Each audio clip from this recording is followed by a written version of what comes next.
नमस्कार, मैं लक्ष्मण यादव आज आपके सामने फिर से प्रदर्शित हो चुके हैं। जैसा कि अर्धवार्षिक परीक्षा को सॉल्व चल रहा था, उसमें से हम लोग रसायन विज्ञान को सॉल्व कर लिए थे। आज हम लोग देखेंगे भौतिक विज्ञान को। भौतिक विज्ञान का जो पहला प्रश्न यह है कि समतल दर्पण की फोकस दूरी होती है। तो जायज़ सी बात है, समतल दर्पण की फोकस दूरी क्या होती है? अनंत। पहला का जो है प्रश्न है, समतल दर्पण की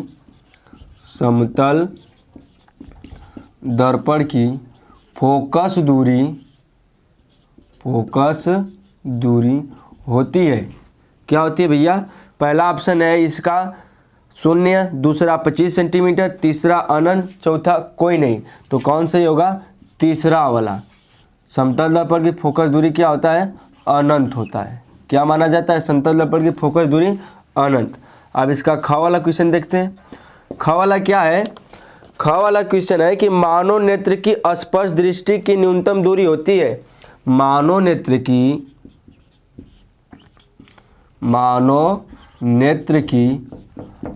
स्पर्श दृष्टि की न्यूनतम दूरी कौन सा भैया? न्यूनतम दूरी होगी कितना? पहला ऑप्शन है 25 सेंटीमीटर, दूसरा है 20 सेंटीमीटर, तीसरा है अनंत, चौथा है इनमें से कोई नहीं। तो कौन ऑप्शन होगा? पहला वाला। कितना होता है भैया? 25 सेंटीमीटर। कितना होता है? 25 सेंटीमीटर। तो मानव नेत्र की स्पर्श दृष्टि की न्यूनतम दूरी कितना होगा? 25 सेंटीमीटर। अब ग वाला देखते हैं। और जितने भी क्वेश्चन है इसको बाकायदे नोट कर लो, यह तुम्हारे लिए बहुत इंपॉर्टेंट है, टिपिकल वाले ज़्यादा खास कर। तीसरा है लेंस की क्षमता का मात्रक होता है। ग का क्या कर रहा है? लेंस की क्षमता का मात्रक होता है। लेंस की क्षमता का मात्रक होता है। लेंस की क्षमता का मात्रक होता है भैया। पहला ऑप्शन दे रहा है मीटर, दूसरा ऑप्शन है डायोप्टर, तीसरा ऑप्शन है वेबर, चौथा ऑप्शन है टेस्ला। तो कौन वाला सही है? दूसरा, डायोप्टर। कौन? डायोप्टर। डायोप्टर को किससे प्रदर्शित करते हैं? बड़का वाला डी से प्रदर्शित करते हैं। तो इसको नोट करो बाकायदे। अब फिर आगे चलते हैं। घड़ी घ बड़ा खूबसूरत और प्यारा क्वेश्चन है और यह पक्का से बोर्ड के एग्जाम में पूछा गया क्वेश्चन है। बड़ा खूबसूरत क्वेश्चन है, तुम्हारे स्क्रीन पर सभी क्वेश्चन आ जाएंगे। प्रश्न है कि एक कूलाम आवेश में कितने इलेक्ट्रॉन होते हैं? तो कितना कूलाम आवेश बोला है? एक कूलाम, यानी क्यू का मतलब 1। अब एक कूलाम आवेश में इलेक्ट्रॉन होते हैं, कितने इलेक्ट्रॉनों की संख्या n पूछ रहा है। आज चूंकि हमको पता है फार्मूला Q बराबर होता है n। अगर इस चीज़ को देखना बाकायदे कि n कहाँ से आया, तो तुमको हमारे जो है कक्षा 10 के वीडियो में डाला हूँ, इलेक्ट्रिक विद्युत धारा करके, उसमें पढ़ाया गया है। अब बाकायदे खूब अच्छे क्वेश्चन उसमें कराए गए, वहाँ जाकर देख सकते हो। प्लेलिस्ट में तुमको हर एक वीडियो, हर एक चैप्टर की बाकायदे तुमको नोट मिल जाएगा। लिंक चाहिए तो हमारे व्हाट्सअप नंबर पर कमेंट कर सकते हो, इसका लिंक चाहिए मैं तुमको लिंक भेज दूँगा। तो Q बराबर हमारा फॉर्मूला हो गया क्या? NE। तो E का मान पता है भैया, E का मान होता है 1.6 गुणित 10⁻⁻19। यह होता है हमारा इसका मान। तो Q का मान 1, N का मान निकालना है, गुणित E का मान होगा 1.6 गुणित 10⁻⁻19 हो जाएगा। अब इन भाई साहब को इधर गुणा में, ए भाई साहब इधर आएंगे तो भाग में हो जाएंगे। तो 1/1.6 गुणित 10⁻⁻19 इक्वल टू n। क्या इक्वल टू n? अब देखो यह नीचे प्लस में है तो नीचे माइनस में है तो ऊपर जाएगा तो प्लस में हो जाएगा। तो 10⁻19/1.6 बराबर n हो जाएगा। अब देखो 10⁻19 है तो हम इसको थोड़ा सा एक सस्ता दिमाग लगाने के लिए इसको कर लेते हैं 10 गुणित 10⁻18 बटे 1.6 बराबर n। अब यह 1.6, इसको ऊपर नीचे 10 से गुणा कर देंगे 10.4, तो यह हो जाएगा क्या 100/1 हो जाएगा गुणते 10 के पावर 18 बराबर किसके हो जाएगा n के हो जाएगा। किसके होगा n का। आप सभी को भाग आता है काट रहे 2 5 10 50 2 8 16 हो जाएगा। फिर देखो काट लो भाग कर लो 2 से फिर कटेगा 25 4 अब भाग लो 4 छक 24 दशमलव 4 दूना के 8 4 5 20 यानी n बराबर 6.25 गुणते 10 की पावर 18 10 के पावर 18। कौन सा ऑप्शन सही है 10 के पावर 18। तो पहला ऑप्शन है माइनस में दिया है तो 6.25 गुणते 10 के पावर 18। दूसरा का ऑप्शन है 6.25 गुणते 10 के पावर -18 माइनस दे दिया यहाँ प्लस की बात है। तीसरा का ऑप्शन है -6.25 गुणते 10 के पावर -18। चौथा इनमें से कोई नहीं। तो कौन सा मारोगे भैया इनमें से कोई नहीं मारोगे इनमें से कोई नहीं। कुछ लोग बच्चे कंफ्यूजन में होंगे सर जी पहला तो ऑप्शन हो सकता है। तो पहले ऑप्शन के लिए क्या करना होगा Q बराबर होता है +- प्लस माइनस क्या होता है NE। तो यहाँ करना होगा +- तो दोनों के लिए शो करेगा। तो भैया बात क्लियर हो जाएगी। यह फॉर्मूले में दिख जाएगा तुमको प्लस माइनस क्या होता है NE बताया जाता है। ठीक यह बड़ा सुंदर और प्यारा क्वेश्चन था बड़ा अच्छा क्वेश्चन था। अब हम लोग अगले क्वेश्चन की ओर बढ़ते हैं। बड़ा सुंदर क्वेश्चन है। मैं क्वेश्चन पढ़ रहा हूँ प्रश्न नंबर 2 है। प्रश्न नंबर 2 में लिख रहा है कि सभी प्रश्न करना अनिवार्य है जिसमें से क वाला है कि देखो क का प्रश्न क्या है।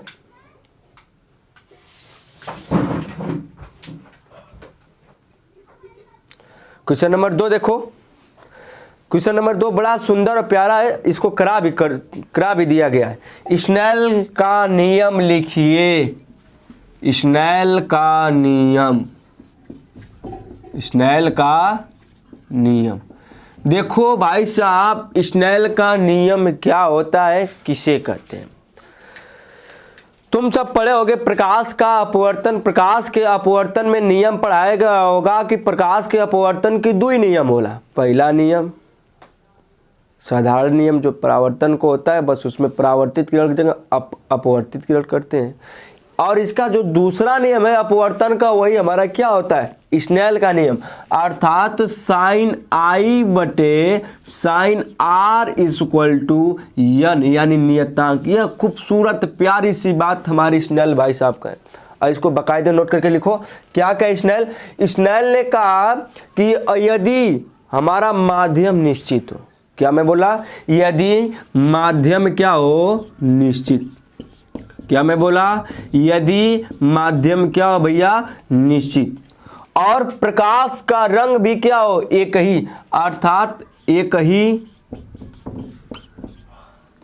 प्रकाश के रंग के लिए एक ही प्रकाश के रंग के लिए आपतन कोण I की ज्या अपवर्तन कोण R की ज्या का अनुपात एक नियतांक के क्या होता है बराबर होता है। यही बाकायदे लिखना है। खूबसूरत बात है। क्या बात है भैया कि यदि माध्यम निश्चित हो और एक ही प्रकाश के रंग के लिए आपतन कोण की ज्या अपवर्तन कोण की ज्या का अनुपात ही क्या कहलाएगा एक नियतांक के बराबर होगा। ये स्नेल का क्या कहलाएगा नियम कहलाएगा। बड़ी खूबसूरत और सुंदर सी बात को यह स्पष्ट कर दिए थे स्नेल भाई साहब और बड़ा प्यारा सा मीठी स्वर में इस बात को मैं बोल रहा हूँ। फिर से मैं बोल रहा हूँ इस मीठी स्वर को सुनो लिख लो बकायदे। माध्यम क्या होना चाहिए निश्चित और प्रकाश का रंग क्या होना चाहिए एक ही रंग के लिए बात कर आए। रंग भी क्या होना चाहिए एक ही रंग होना चाहिए। तो आपतन कोण की ज्या और अपवर्तन कोण की ज्या का अनुपात नियतांक के क्या होता है बराबर और वही नियतांक हमारा कहलाता है अपवर्तनांक। क्या कहलाता है अपवर्तनांक। अपवर्तनांक को हम लोग किससे प्रदर्शित करते हैं? छोटा वाला यन से। किससे भैया? छोटा वाला यन से। ठीक है, अगला क्वेश्चन है ख वाला। ख भी बड़ा खूबसूरत क्वेश्चन है और यह जितने भी है भैया बहुत ही आदिवासी परीक्षा जो पेपर हुआ है ना, समझो यही तुम्हारा बेस है, यही तुम्हारे बोर्ड के एग्जाम के लिए बहुत परफेक्ट पेपर है। और इसको ये जो मैं दे रहा हूँ इसको बाकायदे PDF के माध्यम से डाउनलोड कर लो, पक्का 100% श्योर है कि हो जाएगा। 99.99% यह श्योर है कि जितने भी अर्धवार्षिक परीक्षा है उसको काम सॉल्व कर लो, पक्का से पक्का तुम्हारा 90% से किसी को रोकने की हिम्मत नहीं होगी। कोई नहीं रोक सकता है विज्ञान में 90+ से, यह मेरा 100% दावा है। अब आगे देखते हैं ओम का नियम। ओम का नियम देखो, ओम का नियम क्या है? ओम का नियम किसे कहते हैं? तुम सबको विद्युत धारा वाले चैप्टर में से पढ़ाया गया है, इसको जाकर वहां से तुम देख सकते हो। ओम ने एक बड़ी खूबसूरत बात बताई। ओम ने कहा, ओम इतना शातिर दिमाग वाला वैज्ञानिक था ना, हर बात में हर एक चीज हर एक रूल बताने के लिए इसने शर्त देती थी, शर्त देता था, भैया मेरा नियम सिर्फ उसी के लिए सत्य होगा। यह सीना ठोक कर ओमवा कहता था। तो यहां पर ओम के नियम जब बता रहे हैं तो कह रहे हैं कि यदि कोई चालक तार है, क्या करें? ध्यान सुना, बात इसी में दम है। यदि कोई चालक तार है, इस चालक तार में बहने वाला धारा हमारा कोई आई है, कोई आई है, और इस चालक तार पर के सिरों पर लगे हमारे विभवांतर भी है। विभवांतर का है भी है। तो यहाँ तक बात सही, लेकिन इसमें एक बात घुमा दे रहे हैं, करे कि यदि चालक तार की भौतिक अवस्था, अब बात सुनना, यदि चालक तार की भौतिक अवस्था न बदली जाए, साथ रख रहे हैं, यदि क्या करें कि यदि चालक तार की भौतिक अवस्था न बदली जाए तो उसमें बहने वाली धारा, उसमें मनमनाए के बहने वाली धारा और उसके सिरों पर लगे विभवांतर के क्या होगा? समानुपाती होगा। क्या होगा? समानुपाती होगा। क्या होगा? समानुपाती होगा। फिर से मैं बोल रहा हूँ, यदि लिख लेना बाकायदे नोट करके, यदि चालक तार की भौतिक अवस्था न बदली जाए, यदि चालक तार की भौतिक अवस्था न बदली जाए तो इसमें बहने वाली धारा आई, इसमें बहने वाली धारा आई, इसके सिरों पर लगे विभवांतर भी, इसके सिरों पर लगे विभवांतर भी के क्या होगा? समानुपाती होगा। अर्थात भी समानुपाती आई, भी समानुपाती आई। अभी समानुपाती को हटाने के लिए एक नियतांक आता है। नियतांक कौन आ गया यहाँ पर? भी बराबर I × R। R जो होता है नियतांक, इस नियतांक को कहा जाता है प्रतिरोध। क्या कहा जाता है? प्रतिरोध। और सभी लोग जानते हैं I विद्युत धारा, भी हमारा क्या होता है? वोल्ट होता है। तो यह बात क्लियर हुई। ओम का नियम लिख लोगे बाकायदे, खूब अच्छे से नोट कर लेना, अच्छे से इसको लिख भी लेना। तो आज के लिए बस यहीं तक।